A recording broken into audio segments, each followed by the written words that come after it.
Paano nga ba nakasurvive ang lahi nating mga tao noong Ice Age?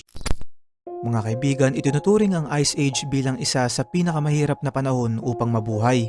Ito ay nagsimula 2.6 million years ago na tinatawag ring Age of Humans dahil pinaniniwalaang dito nagsimulang mag-evolve ang mga tao mula Homo erectus hanggang Homo sapien. 400,000 years ago naman sa Europe at Asia, kung saan kasalukuyan pa rin ang Ice Age, ang lahi ng mga tao dito noon ay tinatawag na Neanderthals at Homo sapien at kasama nilang namuhay dito ang mga malalaki at mababangis na hayop.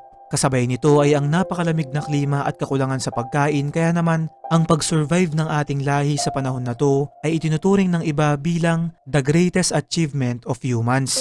Ayon sa mga historian ay patuloy daw na nag-adapt yung katawan ng mga tao dun sa klima. Bumuo ng mga bagay tulad ng damit at tirahan. Dito rin nagsimulang madiskubre ang apoy, at ang number one daw na dahilan ng kanilang survival ay dahil sa pagkakaroon nila ng kooperasyon.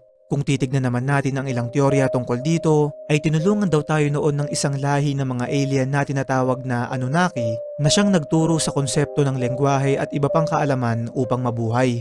Anong masasabi mo tungkol dito, kaibigan?